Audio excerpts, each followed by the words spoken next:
Bonsoir.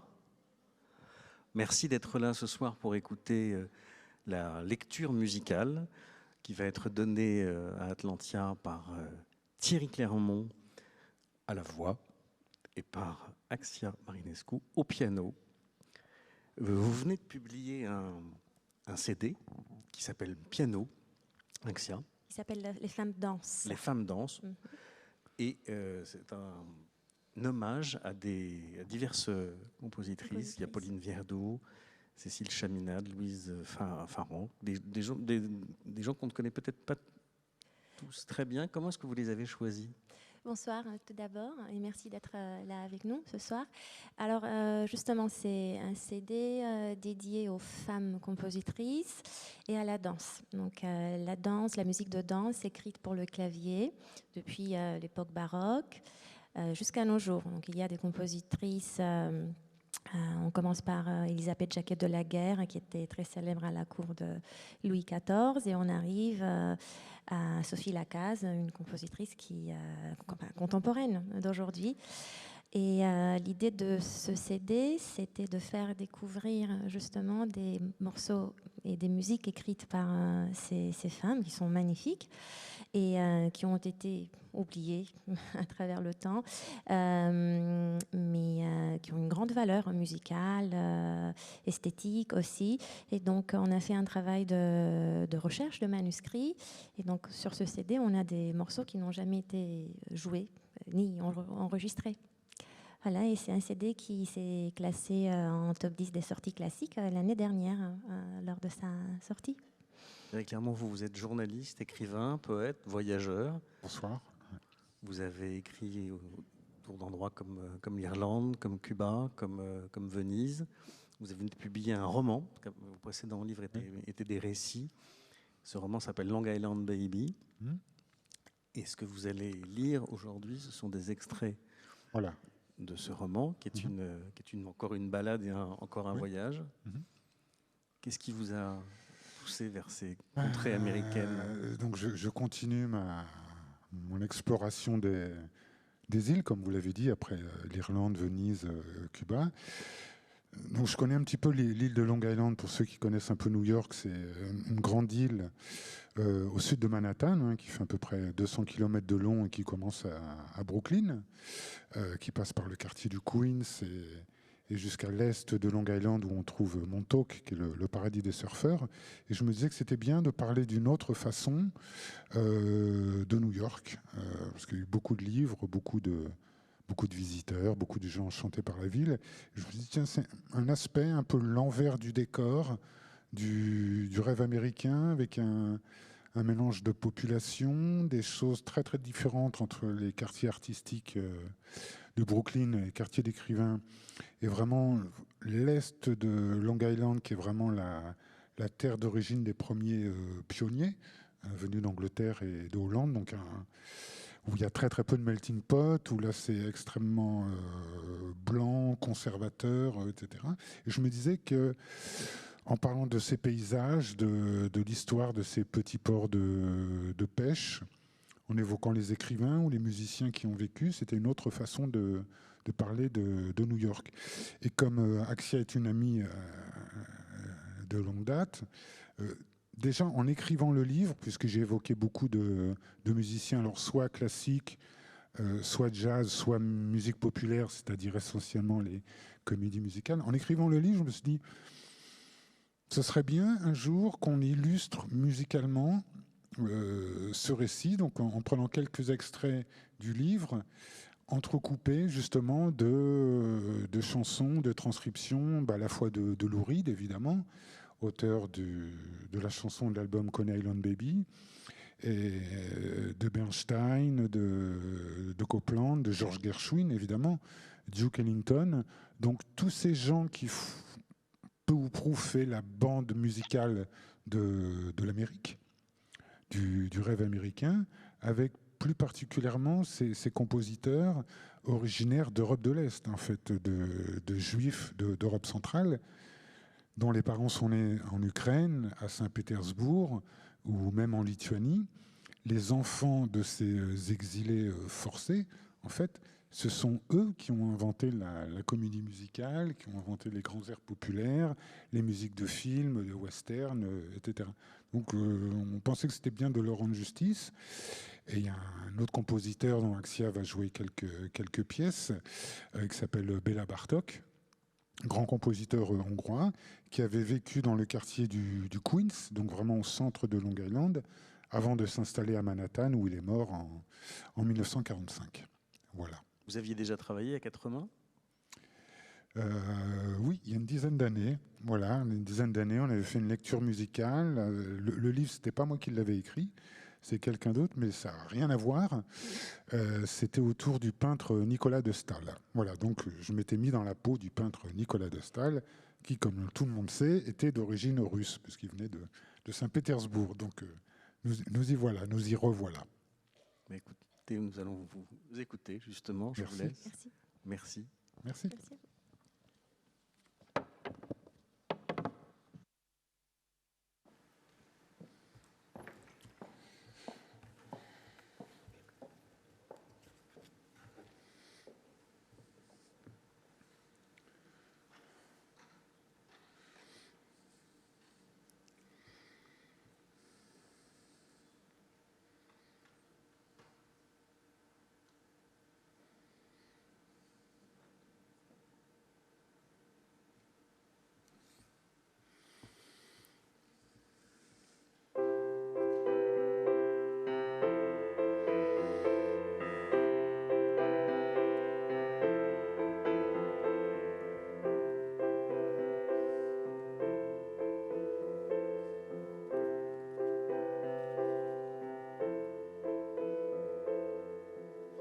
Me voilà, j'y suis.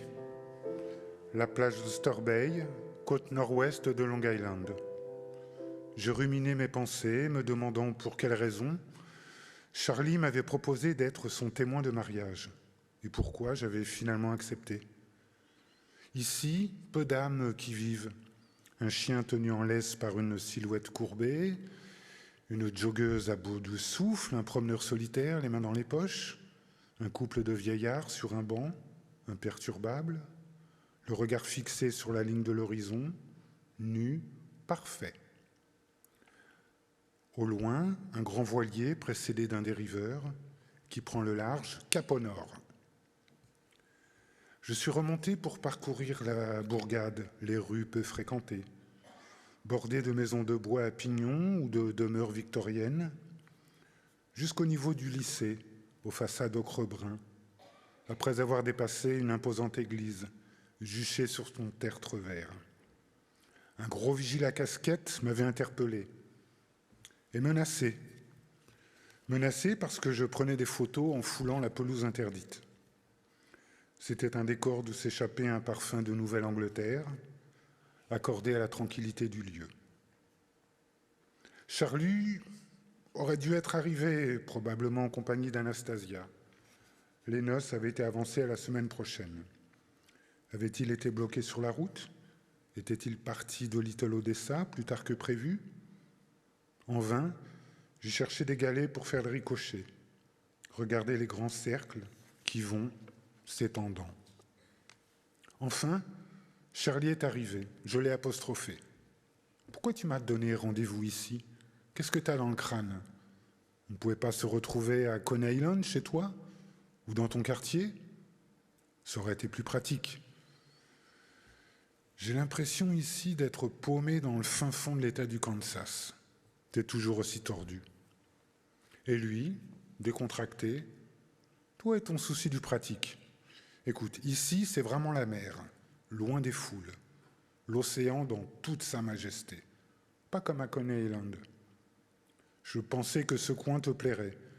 L'automne dernier, j'y ai passé quelques jours avec Anastasia, le rêve. Là, nous sommes dans le comté de Nassau. Nuance, c'est l'envers de New York City. C'est même l'anti-Manhattan. Ici, pas d'extravagance, de démesure, de foule pressée ou de représentants de l'avant-garde, d'incessante frénésie des hommes, des machines, des modes. Les paysages naturels ont peu changé. Même la mémoire des lieux restait intacte. et rien ne vient gratter le ciel ou prétendre le concurrencer. Et plus on va vers l'est de Long Island, plus c'est vrai. On est en terre conservatrice, celle des premiers pionniers venus de Hollande, d'Angleterre. Ici, on vote Donald Trump, comme on a voté George Bush, puis McCain, pas comme à Manhattan. Tu verras de tes propres yeux. Tu dois apprendre à aimer cette partie du pays. Tu auras plein de choses à découvrir, toi, l'amoureux des rivages. Et ici, on sera au calme pour se parler, toi et moi. Le vent s'était levé, ça venait par bourrasque. Des claques d'air pleines d'odeurs salées et de sable humide. La journée avait été éreintante, depuis le départ, tôt ce matin, de l'appartement de Brooklyn que m'avait prêté un ami qui vivait entre New York et Paris. Pendant une trentaine de minutes, on a marché le long de la plage, au rythme du clapotis et des soupirs lâchés par les vagues, jusqu'à une caravelle qui avait jeté l'ancre et qui me faisait l'effet d'une maquette de bois grandeur nature. Une colonie d'hirondelles s'était installée à 2 pas, disciplinée comme des sentinelles. Intarissable, Charlie m'abreuvait de paroles entre 2 tapes sur l'épaule, ses projets, sa carrière de musicien, ses rêves ambitieux, ses désillusions, sa déconvenue professionnelle en Estonie, son arrivée à New York. Il n'avait pas changé, ou si peu. Roi du coq à l'âne et des facéties verbales, tout un théâtre à lui seul. On a pris un verre dans East Street, à côté d'une maison de bois peinte en vert pistache, avec des chlores et des fleurs colorées aux fenêtres, comme dans les westerns de notre enfance. On a bu un verre, puis 2 verres. Le gérant du bar ne nous a pas quittés de son mauvais œil. La chaleur sèche était pesante. Charlie m'a montré quelques photos.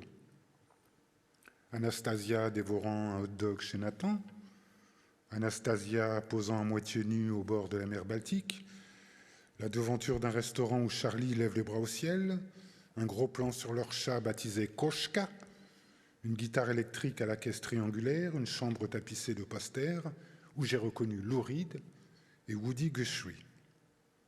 Enfin, Anastasia et Charlie enlacés au pied d'un cocotier.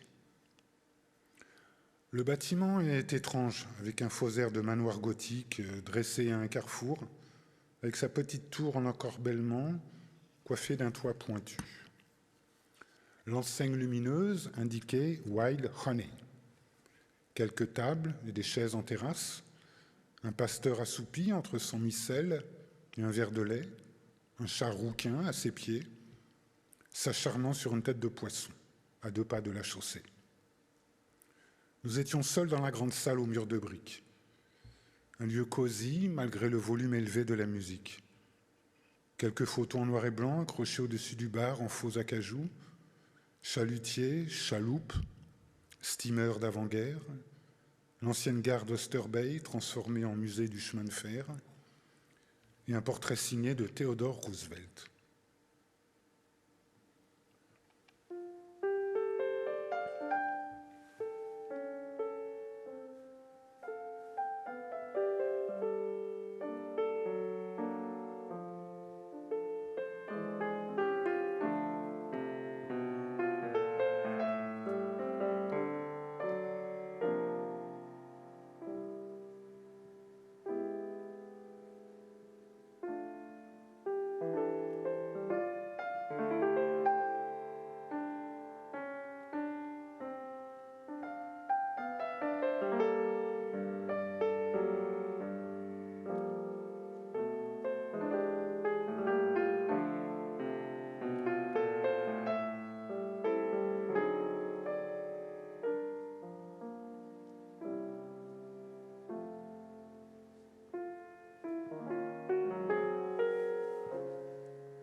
Il était bien tard pour rentrer à Brooklyn.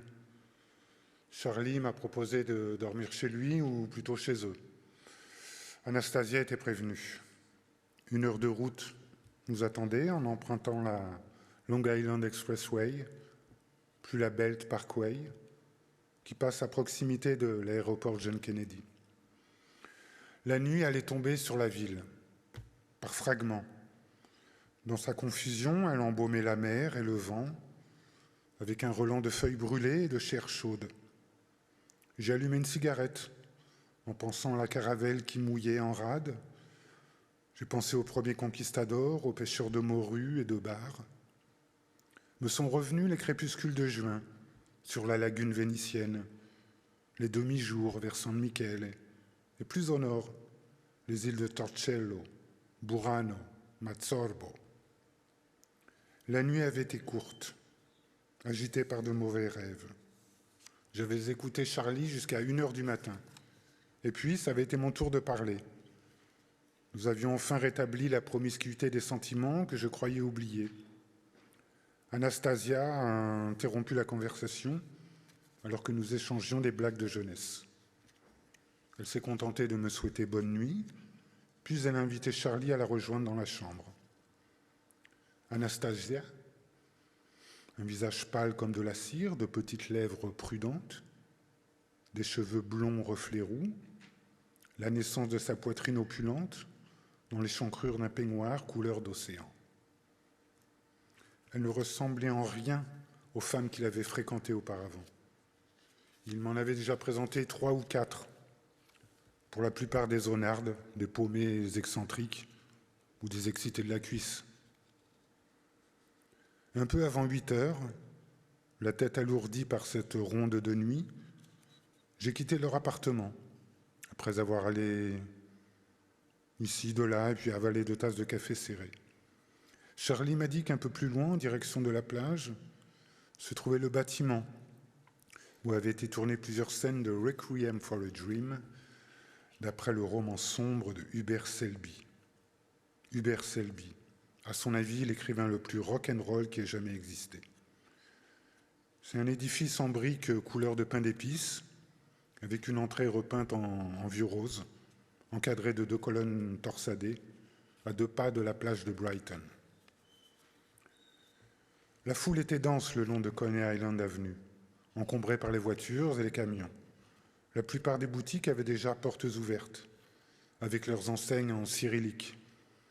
Étalage de primeurs, petits salons de coiffure et de manucure, laveries automatiques, échoppes de fripes à 2 balles, Kalinka Gifts, bijouterie Golden Flamingo, l'inévitable Dunkin' Donuts, bazar aux odeurs fortes où l'on vend de tout et de rien, Tashkent Supermarket, Gourmet Food, la librairie russe qui a définitivement baissé son rideau et contre lequel s'étalaient des détritus et des cartons.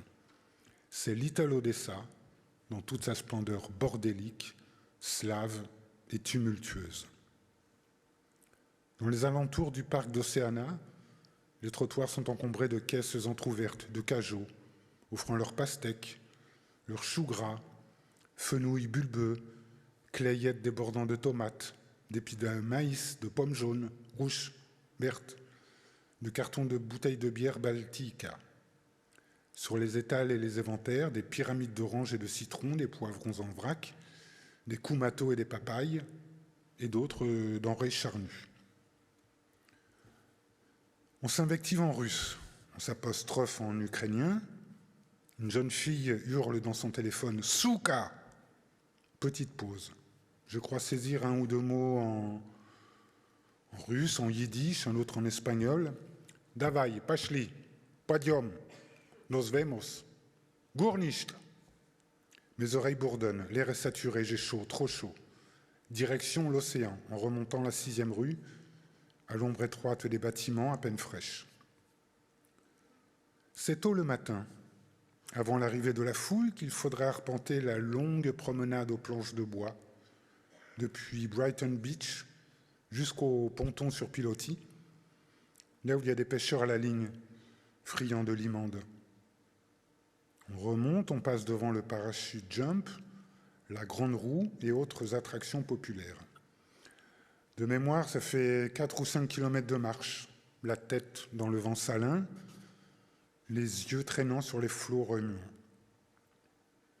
Pour déchiffrer le rébus des souvenirs et souffler sur les cendres du passé, je me suis installé à la terrasse de Tatiana, le Tatiana's Grill, qui jouxte une maison de repos pour Russes, Ukrainiens du 3e ou 4e âge, Biélorusses décatifs, fatigués par la vie et le rythme du monde, et dont la baie vitrée de la salle collective donne sur la promenade.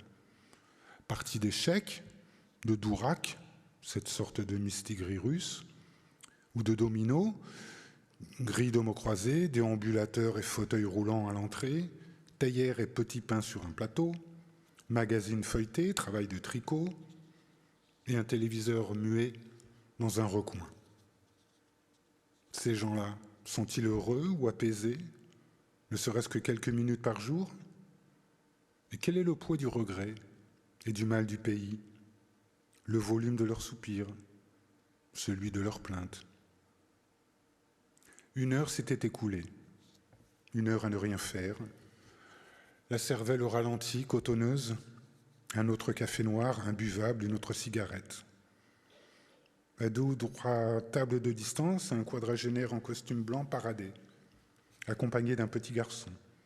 L'odeur des cuisines, des égauliers qui gambadent en riant, une grappe de goélands à la recherche de sacs à éventrer, la mer retirée au loin, bien loin, la dernière édition du Brooklyn Eagle qui traîne sur une table, l'anglais défectueux de la serveuse, une vague connaissance d'Anastasia, qui de temps en temps faisait ici des extras. Et moi, je pensais à mon frère d'Amérique, à ce que nous avions raté tous les deux, et souvent volontairement, ensemble et chacun de son côté. Je pensais à notre volonté commune de mettre un terme à nos malentendus, malentendus survenus au moment de l'héritage du paternel, lequel avait pris un malin plaisir à nous monter l'un contre l'autre, et toujours en prenant le parti de Charlie, son chouchou. Et je pensais aussi à cette chose accélérée et fictive qu'on appelle vivre une vie, et dont il ne restera que la magie et l'intuition des lieux.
Cet été 2019 me souriait, puisque j'en avais décidé ainsi, dans un jeu de vertige et de miroir. Je revoyais la large artère traversant ce quartier du Queenistan, dans Forest Hill et Rego Park, où nous étions passés la veille. Les synagogues, les écoles juives, la boulangerie Jérusalem Bagel, les épiceries cachères, le Dollar Bazar, le supermarché Gastronome, à l'angle de la Dovlatov Way, un terrain en friche jonché de broussailles de fer, le siège d'une congrégation qui avait accueilli des exilés allemands fuyant le nazisme, et un peu plus loin, le quartier où avaient grandi les 4 membres des Ramones, Tony, Joey, Johnny, Didi, priez pour nous. Tout cela m'étourdissait. Plus tard, j'ai appris que le compositeur Béla Bartók avait vécu ses premiers mois d'exil dans les parages, avant de rendre son dernier soupir à Manhattan en 1945. C'est là qu'il avait orchestré sa sonate pour 2 pianos et percussions et, dit-on, mis la dernière main à son étourdissant 6e quatuor à cordes, mon préféré. La radio jouait des sérénades, des adagios et des fandangos, une suite de langueurs, de mollesses, d'accords brisés, cordes, vent, piano, variations, fioritures, ondulations et ornements. Ce répertoire que Charlie appelle de la musique pour âme sensible, une expression qui m'a toujours défrisé et qu'il employait à seule fin de me faire enrager. Je le laissais alors à son rock idiot, aux 3 accords crachés par les amplis saturés, bien que sachant qu'il écoutait également des airs d'opéra russe et de la musique minimaliste new-yorkaise. Quelques notes discrètes, mais claires, lâchées par un corps anglais.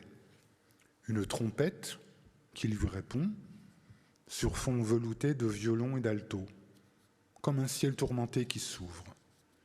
Quiet City, d'Aaron Copland, la plus belle de ses œuvres, composée pendant la Seconde Guerre mondiale.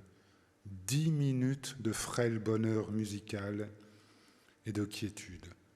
À la direction d'orchestre, son complice, Leonard Bernstein, et le Philharmonique de New York. Comme je l'aime la douceur radieuse qui se dégage de cette page mélancolique, évocation inspirée de Brooklyn au point du jour, avec les motifs récurrents des 2 instruments avant, sous les étoiles palissantes que la nuit avait abandonnées, les dernières poches de ténèbres. Voilà une 20aine d'années que Copland m'accompagne, depuis la découverte du pétulant Danson Cubano pour 2 pianos, inspiré par son séjour à La Havane dans les années 30. Vinrent ensuite Lincoln Portrait, avec, s'il vous plaît, Henry Fonda dans le rôle du narrateur, les ballets Billy the Kid, Music for a Great City, son hommage à New York, la sonate pour violon et piano. Toutefois, Quiet City et sa mise en musique d'une 12aine de poèmes d'Emily Dickinson demeurent mes partitions préférées de ce pionnier de la musique américaine, aux côtés d'un autre brooklynois, George Gershwin. Avec Irving Berlin et Bernstein, ils ont créé la bande musicale de New York, magnifiant l'image acoustique de la ville dans un mélange subtil de blues et de jazz, de culture populaire, de rumeurs de la vieille Europe juive.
Ça s'est passé par une splendide matinée de printemps dans une petite ville du Connecticut.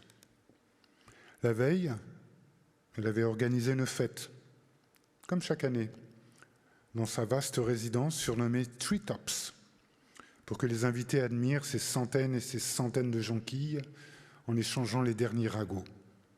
Sur les coups de 10 heures, après avoir avalé un verre de vodka, elle a entamé sa deuxième bouteille de vin blanc de Vénétie, tout en avalant une dizaine de somnifères. De sa voix grave et fatiguée, elle a alors fredonné quelques heures qu'il avait rendues célèbres à la fin des années 20 et au début des années 30, au pire de la Grande Dépression. Elle a ensuite tourné la clé de sa Rolls bleu acier, après avoir baissé le rideau du garage. Premier mot de tête, nausée, sensation douce de vertige, convulsion du bras gauche, un dernier lampé de vin. Le 18 juin 1971, un peu avant midi, la chanteuse et comédienne Libby Holman disparaissait dans les vapeurs du monoxyde de carbone. 5 ans après la mort de celui qui fut son meilleur ami et son complice intime, Montgomery Clift.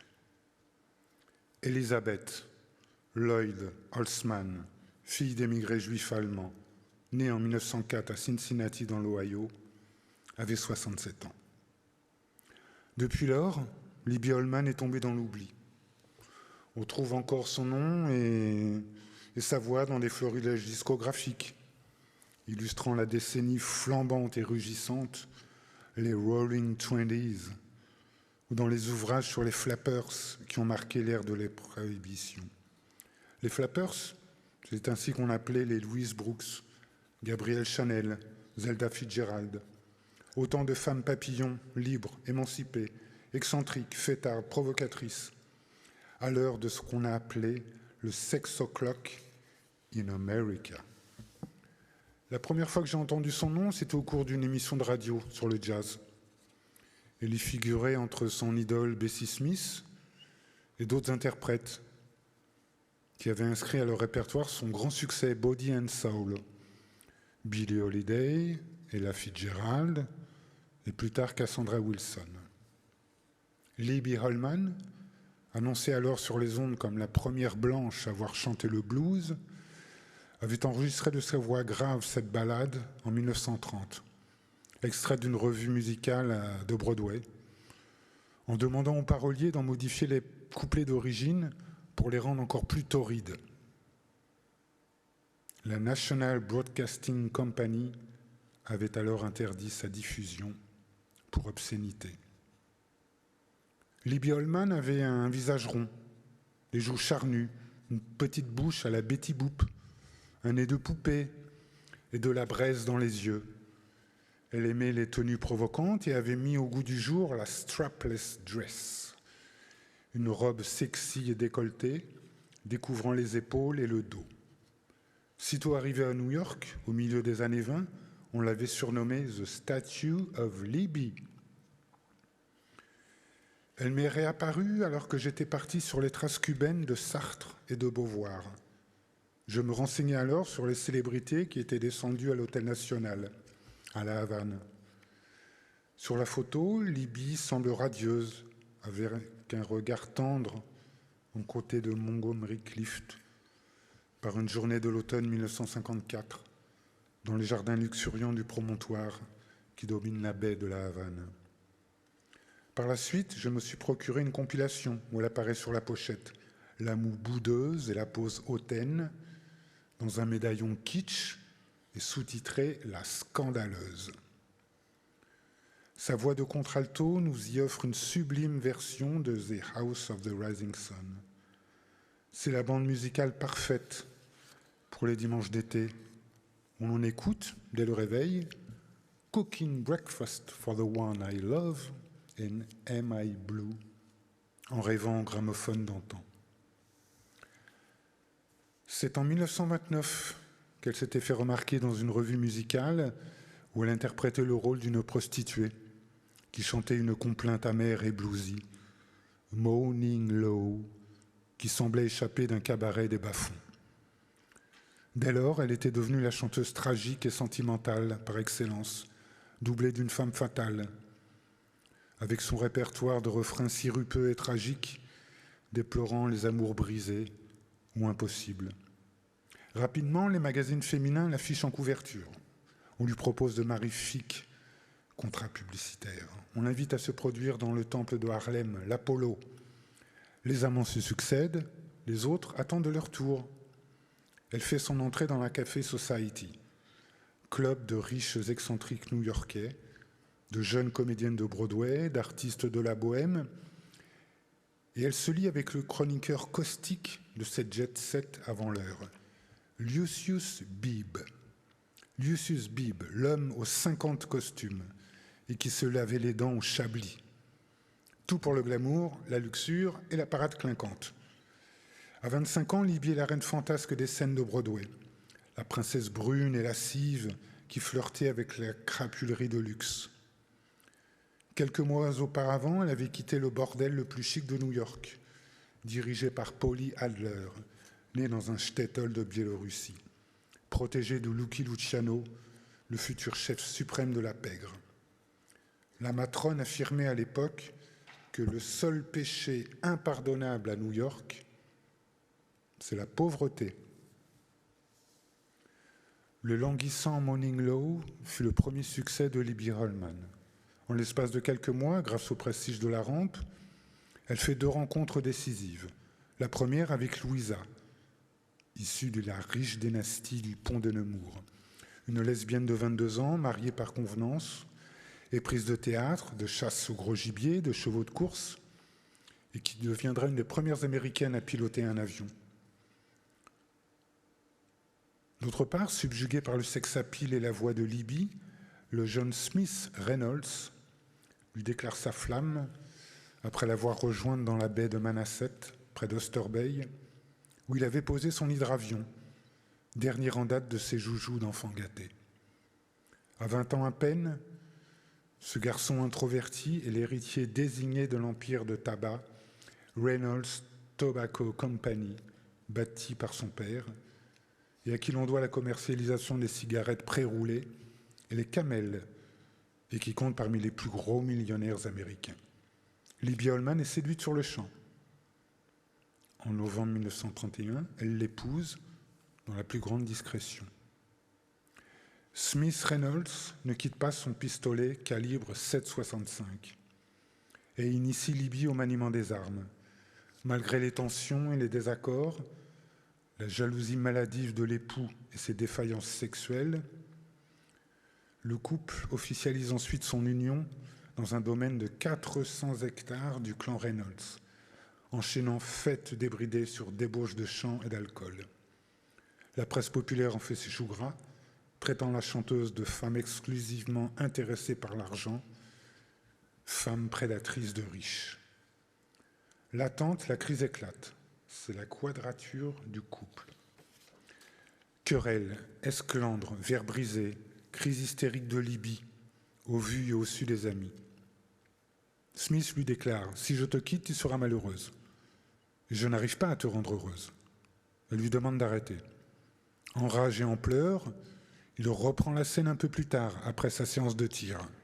« Tu t'éloignes de moi, tu me négliges. » Il le lui répète, alors qu'ils sont montés dans la chambre, en ajoutant « Je crois que je ne vais pas bien dans ma tête. Laisse-moi, je t'en supplie. » Le 6 juillet 1932, à 1h du matin, un coup de feu éclate. Smith Reynolds est seul, étendu sur le lit conjugal, le crâne embouilli, une balle logée dans la tempe droite. Suicide, accident, meurtre. Aucune de ces hypothèses n'a été formellement retenue par l'enquête policière. Trop d'indices, trop de témoignages, d'éléments contradictoires ou incohérents ont rendu le jugement impossible. Pourtant, les soupçons se portent sur Libby, accusée d'homicide, et déclarée coupable par la presse et par l'opinion publique. Après son assignation en résidence, elle fuit pour retrouver sa mère, dans une bourgade du Delaware, où la fidèle Louisa, qui avait payé sa caution, la rejoint. La plupart de ses amis lui tournent le dos. Elle était une parvenue, ce sera une paria. S'ensuivent pour Libby, quelques mois après la naissance du petit Christopher, le bébé le plus riche d'Amérique, des années de galère avec des prestations dans des opérettes bâclées, des shows au rabais. Puis, sur la pointe des pieds, elle fait son retour à Broadway, soutenue par ses plus fidèles alliés, dont l'hydrophobe Lucius Beebe et une ex-danseuse des ballets russes, Tamara. Libby, qu'on appelle désormais l'Ange Noir, fréquente les clubs chics de Manhattan, El Morocco et le 21 Club, lieu mythique de la 52e rue, où Donald Trump fêtera d'ailleurs sa victoire à l'élection présidentielle de 2016.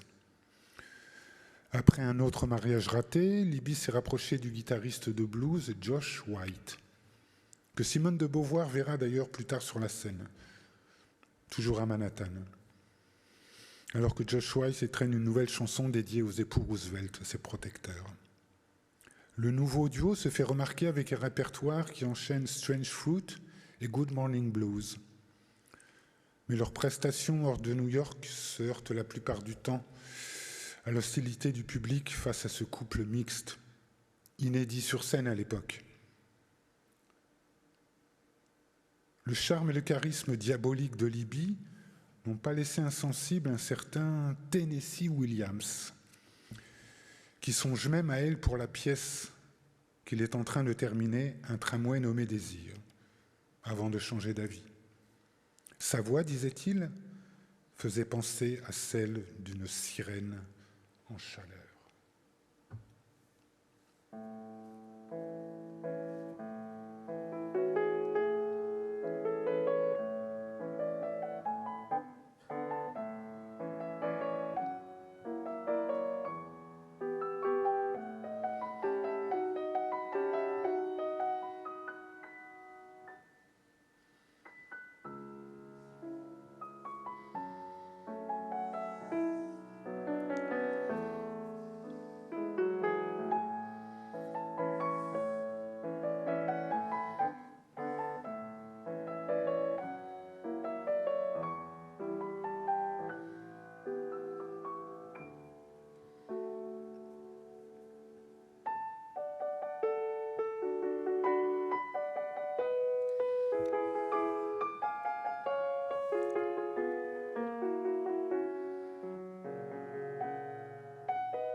Nous voilà en 1960.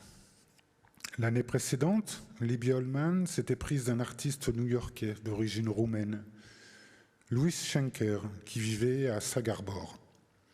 Ils se marient en Jamaïque après avoir acheté une maison au bord de l'océan, à East Hampton. Et Libby quitte provisoirement la scène. East Hampton. C'est là que j'ai retrouvé ma chère Libby Holman, même si ces chansons langoureuses ne m'ont jamais vraiment quitté. Depuis ce dimanche de l'hiver 2005, une station de radio new-yorkaise passait Love for Sale après des romances de Sinatra et des refrains jazzy. Sans le savoir, je vivais la fin d'une histoire d'amour. La neige et le givre recouvraient la ville, Noël approchait. La voix de Libby donnait des frissons à tout cela. Là, elle achète une maison moderne et minimaliste, tout en verre et en bois, donnant sur 2 Mile Hollow Beach. Vaste propriété à l'abri des regards, plantée de cerisiers, de pruniers, agrémentée de bégonias et de massifs de fuchsia. Le couple y passe tous ses étés, loin de l'agitation de Manhattan, donnant de somptueuses fêtes où se retrouvent et se mêlent starlettes du cinéma et de Broadway, gigolos ambitieux, une partie de la bohème des Hamptons, de jeunes chanteuses, des célébrités du monde de l'art, de la musique, notamment Vladimir Horowitz, et le peintre de Kooning, lui venu en voisin. La villa comptait un autre fidèle invité, Martin Luther King. Martin Luther King, dont Libby Holman soutenait le combat pour les droits civiques depuis plusieurs années, y compris financièrement. Cette impressionnante demeure, on peut la percevoir depuis le sommet des dunes herbeuses, colorées de seigle de mer où s'étalent d'interminables franges de sable bordées par le crescendo des vagues. On y arrive après environ 45 minutes de marche depuis le centre-ville, en empruntant la route 27 en direction d'Amagansett et de Springs, où Lou Reed a vécu ses derniers jours. Là, on prend sur la droite, en direction du sud. On longe de grands manoirs, de ceux que l'on peut voir dans les séries télé américaines, des cours de tennis, des piscines, des parcs privés, des villas protégées, avec accès direct à la plage, pour la plupart résidences secondaires des milliardaires de Manhattan. Je me suis aventuré jusqu'à cette plage, tôt, ce dimanche matin, après une aube de brouillard humide et bas. Il était à peine 6h30. La clarté du jour avait déjà cette netteté estivale, implacable, pas un chat à l'horizon, silence idéal. Là, on écoute son souffle, on néglige le bruit de ses pas, on s'étonne de ne pas surprendre un écureuil gris derrière un tronc. Je suis resté là un bon quart d'heure, entre une palissade de bois clair et l'abri de la station de sauvetage en mer. Le ciel était à l'infini, la mer presque immobile, bordée par une écume moutonneuse, jusqu'à l'horizon embrumé. Mais je n'ai senti ni l'odeur du varech, ni les relents âcres du goémon. Comme si l'océan avait perdu son iode salé, sa poisse enivrante. Et c'était plus fort que moi. Je repensais à Gerli, les jours et les nuits que nous avions partagés entre Brooklyn et Port Jefferson. J'aurais aimé qu'elle soit là encore. Son accent, ses mots russes, son catalogue d'oiseaux, la peau qui enivre, les tressaillements. Quelques jours de plus. Elle aurait pu découvrir avec moi les chansons de Libby Holman, inégalable dans son rôle de prêtresse du désamour et des torpeurs sentimentales. Libby, Gerli, deux intermittentes du cœur et de l'amour. Retour à la voix. Nous nous reverrons dans 3 ans, nous nous reverrons dans 10 ans, ou peut-être un peu plus tard, où et quand, c'est égal. Elle me croisera par un soir de printemps dans la rue, m'apercevra dans un café, à Manhattan, à Tallinn, à Paris, à Venise ou à Ouessant. Elle ne me reconnaîtra pas, ou s'approchera avant de disparaître et de me dire à l'oreille: as-tu autre chose à faire que de respirer les parfums d'un passé impuissant ? As-tu autre chose à faire que de respirer les parfums d'un passé impuissant ? Nous ne nous reverrons plus. À chacun son destin. Tout cela n'a plus aucune espèce d'importance. Nous avions connu le plus court chemin qu'il peut y avoir entre deux vies. On appelle ça une histoire qui tombe et tombe encore dans l'abîme du temps. Son nom était Gerli. Je n'ai pas de photo d'elle. Toujours, elle a refusé de passer devant l'objectif. Peut-être Charlie en a-t-il prise dans son appartement ou pendant le vin d'honneur du mariage, ce mariage.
Quelques jours plus tôt, avec Gerli, on avait quitté la noce, un peu avant 2h30 du matin.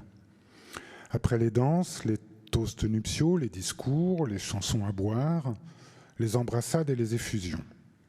Le point du jour s'annonçait coloré, plein de promesses, avec au bord du ciel turbulent des traînées roses, puis Parme, du plus bel effet. La cérémonie de mariage à l'église orthodoxe de Brooklyn avait été émouvante, entre les vapeurs d'encens et les chœurs aux voix graves. Charlie nous avait prêté sa deuxième voiture, un rutilant coupé décapotable. Ce banquet, je crois que je ne l'oublierai pas de sitôt. On s'était retrouvés dans une salle des fêtes, au nord de Brighton Beach. Celui qu'on appelait l'oncle Steingart m'avait tenu la jambe. Impossible de m'en dépêtrer. Entre deux bouchées de poisson, il m'a raconté sa carrière brisée de funambule. Ses guerres, celles d'Afghanistan, de Tchétchénie, mélangeant le russe et l'anglais, puis les derniers jours de sa sœur aînée, qui avait fait le vœu de mourir en terre d'Israël. Il pleurait fort, l'oncle Steingart. J'en étais gêné. Ça tombait jusque dans son verre de vin. J'étais son unique public. Pendant ce temps, les yeux clos, Gerli dansait seule, ou plutôt elle tournoyait, tourbillonnait sans cesse, une vraie toupie. Je la regardais en lui faisant des signes de la main pour qu'elle me rejoigne et me libère de l'oncle Steingart, qui avait ressorti ses médailles militaires. En vain, puis la corbeille de mariage est circulée. Un panier en osier qui finalement était déposé à un bout de la grande table en forme de U. C'est Gerli qui s'en était chargé, gardant jalousement les dollars amassés à croire qu'ils lui étaient destinés. Elle a crié quelque chose en russe. La musique couvrait sa voix. Je suppose qu'elle réclamait plus de billets verts et qu'elle engueulait les invités pour qu'ils vident leurs poches. « Money, money, money, money, money !» Le seul et unique étalon. Noces d'argent avant l'heure. La soirée s'éternisait, l'ivresse m'étant interdite. Aux airs populaires baltes, russes ou ukrainiens, ont succédé des chansons pop des années 80, pleines de synthétiseurs et de minauderies, puis du rap slave, du brutal, à sec. Mais le brother avait l'air heureux, ça se voyait. Et nos querelles avaient définitivement été soldées, ici, à Long Island. Les îles, du moins celles-ci, dont la vocation est d'isoler, d'exclure, nous avaient réconciliés. Nous en avions fait une terre d'entente cordiale, et Charlie n'était plus un demi-sang. L'oncle Steingart s'était assoupi. Gerli, trempé de sueur, m'avait rejoint. Elle a pris ma main, m'a guidé jusqu'à la grande fenêtre ouverte. Ses yeux brillaient. Elle sentait l'animal, le désir ardent, la nuit, la promesse. J'étais bien. Charlie et Anastasia avaient disparu, en catimini. Après une minute de silence, au cours de laquelle je m'attendais à une annonce ou une déclaration, un chant solennel a retenti. L'hymne officiel de l'Estonie, 2 heures sonnaient. Je revois Charlie en habit de cérémonie, son grand cierge dans la main gauche, tremblante, comme celle d'Anastasia, le visage voilé de soie blanche, face au pop, en cette fin d'après-midi. Les couronnes dorées posées sur leur tête, après la bénédiction, les 2 anneaux échangés devant le pupitre, le calice où ils ont trempé leurs lèvres à 3 reprises, avant de se diriger vers les icônes qu'on leur présentait. Les litanies se sont enchaînées. Suivant le rite orthodoxe, Charlie, que je n'ai jamais connu aussi sérieux, a embrassé celle du Sauveur. Anastasia, celle de la Vierge Marie. Puis, inversement. Des cantiques et des hymnes ont résonné. Une prière entre un Amen et un Kyrie eleison. Seigneur très saint, reçois notre prière et notre supplication, puisque invisiblement tu es ici présent, comme tu le fus à Cana. Bénis ce mariage et accorde à tes serviteurs, Anastasia et Charlie, une vie paisible et des jours nombreux. La tempérance et l'amour mutuel dans le lien de la paix, une postérité qui vive longuement, la tendresse pour les enfants, une couronne de gloire qui ne se puisse flétrir.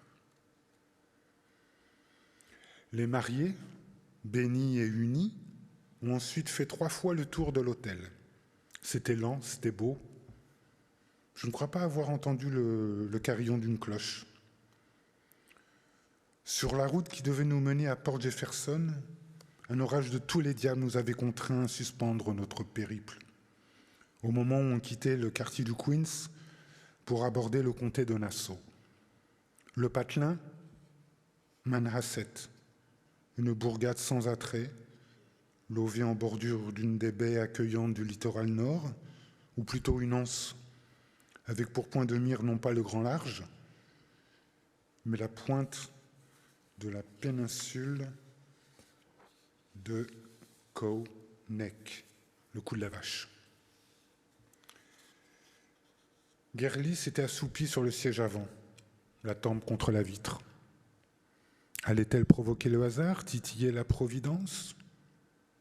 Passer derrière le volant m'avait rendu nerveux. Je n'ai jamais aimé conduire. Encore moins une décapotable avec boîte de vitesse automatique, la Pontiac de Charlie. J'avais soif, j'avais sommeil. La radio jouait depuis bientôt 1 heure des chansons lentes et douces, avec des refrains démodés et des saxophones fatigués, vous faire piquer du nez. Du swing mou.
Bien des années après, je suis revenu à Oyster Bay, sur la scène des retrouvailles fraternelles, comme si je m'étais préparé à rejouer l'histoire.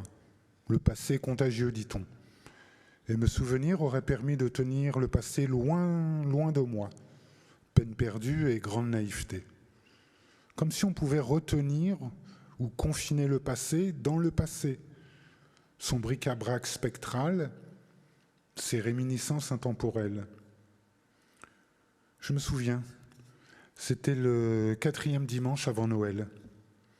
Allongé sur le sable humide et froid, la tête sur mon caban roulé en boule, sous un soleil de dégel, j'observais 4 ou 5 escadrilles en V de Bernage du Canada, jacassantes, et qui se sont succédées à intervalles réguliers, après avoir dépassé le port de Plaisance, puis survoler le drapeau étoilé rouge et bleu dans le ciel léger.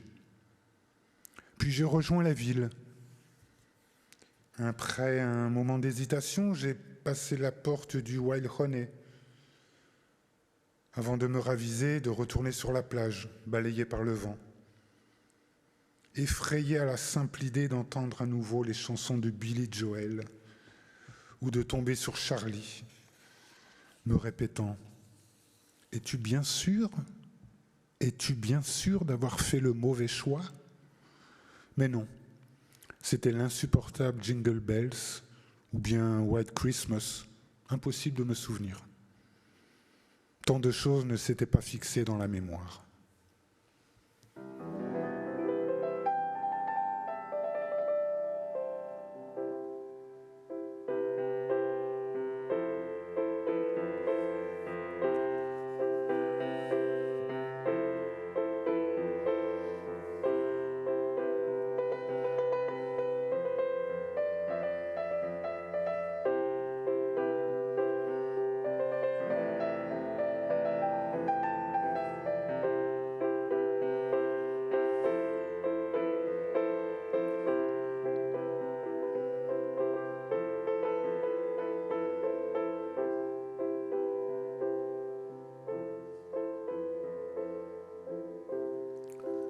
Les images et les mots flous ont poursuivi leur bal et leur mascarade.